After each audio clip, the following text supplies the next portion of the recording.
G'day folks, this is Patrio, and thank you for joining me on this episode of Forza Versus.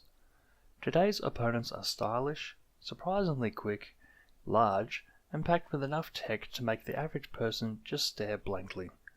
In the blue corner is the 2013 BMW M6 Coupe, and in the red is the 2015 Tesla Model S P85D. I'll begin with the M6.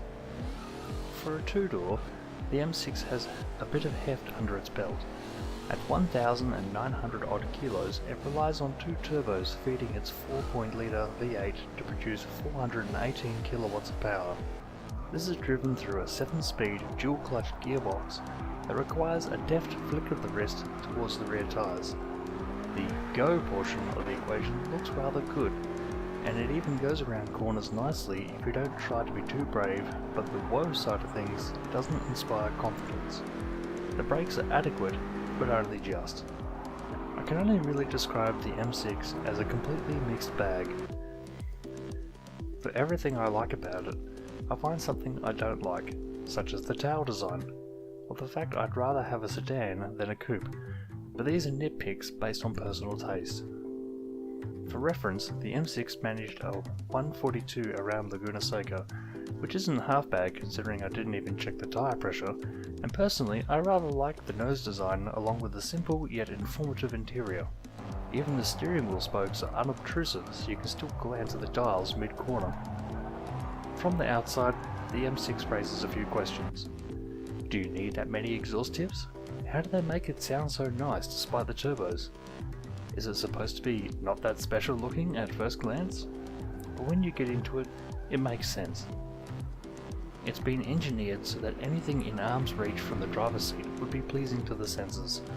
And as you plot your course down the roads with a commanding view of the world around you, people will be made aware that yes, it's an M, and no, you can't sit here, it's still my turn.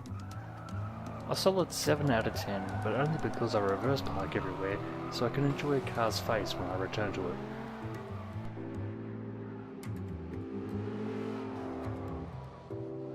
So how about this Tesla thing?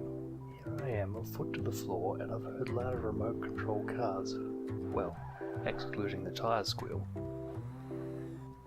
The Tesla Model S is of course an all-electric car. I'd like to say that it's an iPad on wheels, but looking down at the center console, someone beat me to that joke. And yes, there's apps for that. What can I say about the P85D's engine? Or more correctly, engines.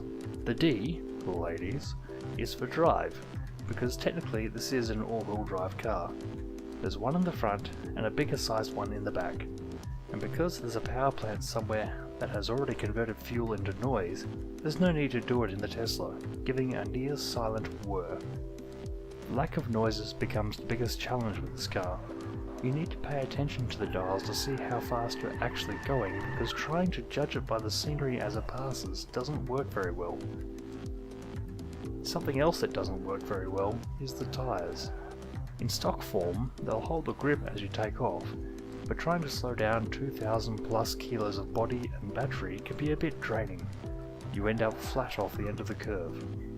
To its credit, the exterior is pleasant.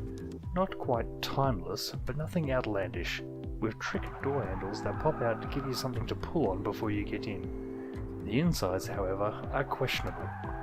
It's perfectly comfortable to the touch, but visually leaves something to be desired.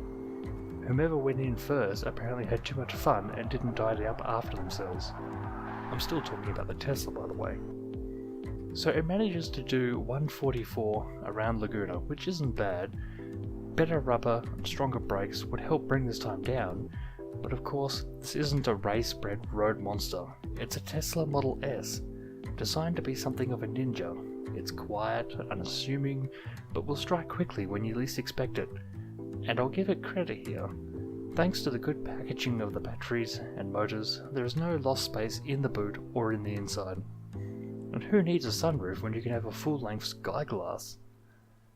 Compared to the Prius or the Chevy Volt, which are Econobox hybrids, this is a plush yet practical package that does away with the misgivings hybrid haters, such as myself, might have about the concept of not powering a car completely with explosions. I give it a 5 purely because I'm not in love with the interior. Later generations have improved, but here and now, this Model S only manages a C. I can't say I'm sure on the iPad console either, really.